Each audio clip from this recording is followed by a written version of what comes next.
All right, welcome to Tulsiology. My name is Dave. Okay, here's my statement. This might be venting. This might be sour grapes. You can say what you want about me. You could say what you want about what I'm about to say. America rejected Tulsi Gabbard because America is an ignorant place. Americans do not want to get into the details of what their government is doing or not doing for them. At this point, apparently what America wants is comfort food.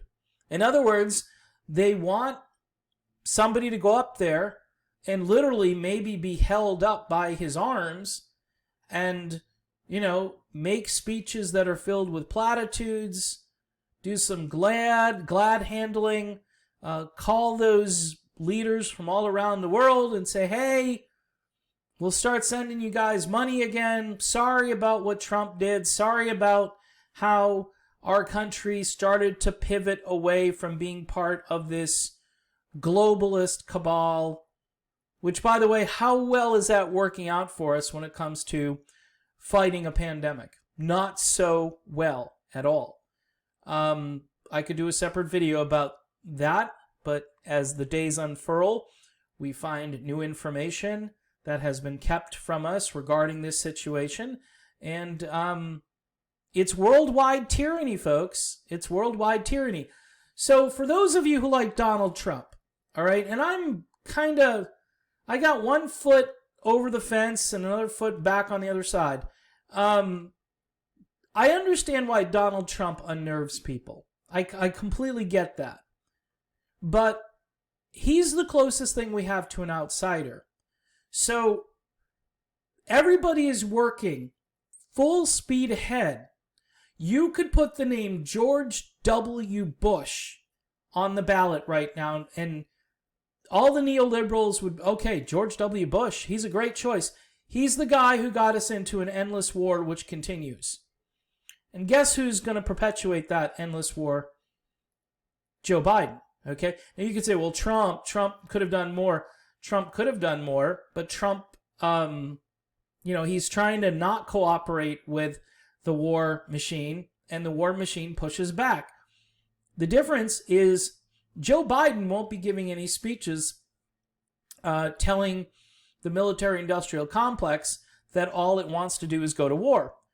Tulsi Gabbard had the number of all of these people. In other words, she was calling out everybody.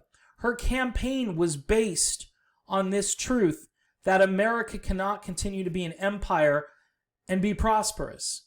That's all there is to it. Whether you believe in free market, or you believe in some kind of hybrid, or you believe in a heavy-handed, authoritarian, government-controlled state, which I do not believe in, and neither does Tulsi Gabbard for that matter. But there are those on the left that believe that, hey, government needs to come in and just do this, because it will work better if government does it. It's not going to work better if government does it. It's going to work better if we apply pressure to those in government. But we can't even nominate a candidate who could have gotten us out of this mess. Literally. If you want peace at home and peace abroad, if you want somebody to tone down the rhetoric, if you want somebody who's not going to play the same political games, you should have chosen Tulsi Gabbard. Now, I understand.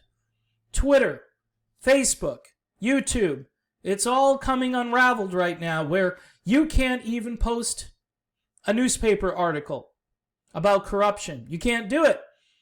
The source suddenly becomes a tabloid, even though it's been, a major American newspaper for over a century. But now it's a tabloid. Folks, the tyranny has to end at some point. I've got good friends who I've been peers with on this platform and on Twitter who are now being banned because they are posting information about a candidate who's running for president whose son is incredibly corrupt. Incredibly corrupt. I mean, if this were one of the Trump kids, it would have been game over. Would have been game over. And by the way, it probably should be game over. See, I'm I'm not married to any political party, any political philosophy so much that I can't see corruption. There are certain people within the Democratic Party establishment who enjoy corruption, who foster corruption, who put forth candidates, by the way, that the people continuously reject. The vice president on this ticket, on the Democratic ticket, was a candidate that people thoroughly rejected. All right, now you'll say, well, Tulsi Gabbard, she didn't do that much better. She did do better. She did technically do better. Not only did she do better, she had things to say. She was substantive. She was from an older school Democratic Party, or, she was a very independent-minded person who was running within the Democratic primary. She could have run in the Republican primary. The problem is the incumbent president was sitting there, and I'm sure she wasn't going to switch parties. She's made it clear that her goal was to try to reform the Democratic Party. I've maintained that that is a bad idea, and I would tell Tulsi to her face, politely, I would say, I don't think you have a future in the Democratic Party, especially based on what they're doing now. If you're going to defend whistleblowers like Snowden and Assange, then you should be willing to also defend newspapers who are trying to print things that aren't just like, we're making up an article and we're going to print it. No, we've actually got physical proof of what we're telling you. And I'm talking specifically about the New York Post article. All right, now, again, some people on the neoliberal left hear New York Post and they think right-wing rag, just like when they hear Project Veritas, they think, I had someone say the dude is a nerdy geek and he doesn't know what he's talking about and he edits the tape and so forth. And I don't know, I watch a video and I go, well, if that's doctored, that's a really good doctoring job, and I don't agree with it. I don't care where my news comes from what side of the aisle it comes from, whether it's Glenn Greenwald or Tucker Carlson. It doesn't matter to me. I want to hear the truth. I want truth tellers. I want skeptics to be the ones to deliver the news, not those who are literally shining the shoes of someone who they're trying to just push over the finish line. And it's like Weekend at Bernie's. And I'm not talking Bernie Sanders. Bernie's a lot more healthy than the current Democratic nominee. He's a lot healthier. He's got a lot more of his cognitive skills. You couldn't go after Bernie on cognitive ability. You could go after Bernie, though, on folding up like a cheap suit, which he did. And now he's sheep herding. Tulsi Gabbard never did the sheep herding. It's not in her. She did the polite endorsement, and then she walked away. They did not call her back either. They did not, hey, thanks for that endorsement. Would you like to have a few minutes to speak at the DNC? Nope, they didn't, because Tulsi Gabbard's agenda is not the DNC agenda. It's not the RNC agenda. It's the American people's agenda.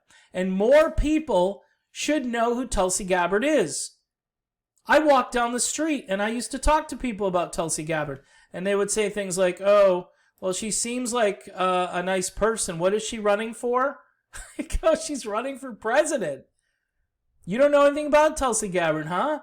So for those of you who think that, these big tech companies aren't influencing the outcome of this election, not everybody is a political junkie, all right? I am. It's day and night for me. It's especially at this part of our history when there's so much at stake. And quite honestly, between the two major candidates, I would tell people to take a harder look at Donald Trump than the other dude. All right? And if you really want to make a statement, vote for Joe Jorgensen, vote for Howie Hawkins, vote for a third party so you can tell your grandkids that I didn't want to have anything to do with that. Just like the way Tulsi Gabbard voted present on impeachment. It's the same concept. You people are just wasting everyone's time. I've said repeatedly that if the Democrats had worked with Donald Trump They could have gotten so much done for our country. They could have gotten so much done. It has nothing to do with Trump's personality. It is, hey, we want to come to the table. This is what we want. We will give you what you want. For instance, that border wall, all right? Most people agree that we should have some kind of wall, or that we need a border of some kind. People who don't agree with that are a little bit insane, because pretty much every country around the world has a border. Try going to Canada sometime, and you'll run into a wall, or a fence, or a checkpoint. All right? Now, imagine you're negotiating with Trump on the border wall and saying, okay, I want to cure homelessness, President Trump. This wall is going to cost millions. I want Mexico to pay for the cleanup of the inner city, or whatever, but they don't know how to negotiate. What they do is they just throw character assassination and things at Trump all day long. And I would do the same thing, by the way, or I would say the same thing if it were a Democratic president and we needed to get things done and they needed to negotiate with the people on the other side in order to get their agenda done. That's the way America has always worked in the past. And then you let the citizens sort it out. Maybe everybody gets reelected. Maybe all the Democrats get reelected and the Republicans, and you know what I'm saying? You get whoever did what was right gets reelected. That's how it should work. But instead, it's just blind tribalism. And the fact that Tulsi Gabbard, she hates tribalism because she wants to work with people. She wants to work with people on the other side of the aisle. She wants to work for her constituents. She wants to write legislation. She has ideas and she puts it into action. And she's not like any other politician I've seen on the national stage recently. She comes across as authentic. She's feisty. She's compassionate. There's so many different things. It breaks my heart to watch her in these debate clips destroying the opposition, because the opposition have nothing. It's emptiness. It's platitudes. I mean, Mayor Pete, really? Some kind of inside CIA person that you put up there who knew about the Sanders campaign and was there as insurance to stop it? Mayor Pete? How does Mayor Pete win Iowa? Seriously? I don't believe any of it. I do not believe any of it. I mean, the whole thing was rigged. Not that I wanted Sanders, but here's where we're at right now. We are nowhere. That's where we're at. So this video is me venting about how Tulsi Gabbard, again, could have united the country, and how America is voting based on ignorance. They're voting based on a lack of information. They're voting based on anger and rage and Trump derangement syndrome, and we've got to get things back to normal. Okay, well, there's a lot of things that need to return to normal. Freedom needs to return to normal. The First Amendment needs to return to normal. Those things, to me, are more important than who the President of the United States is. That I can breathe freely. That's a big one for me, personally. I know it may not, you may disagree with me on that, and I've had pleasant and not so pleasant conversations about it. But as time goes on, folks, this is about control. This isn't about public health. It's about control. It's about behavior. It's about what we can get away with doing to you. Do you trust the government? Do you trust the CDC? Really? Really? Okay. Anyway, that's my video. People are ignorant for not supporting Tulsi Gabbard for president. People are completely ignorant, and I'm mad about it, because as we get closer to the election, this didn't have to be this way. This did not have to be this way.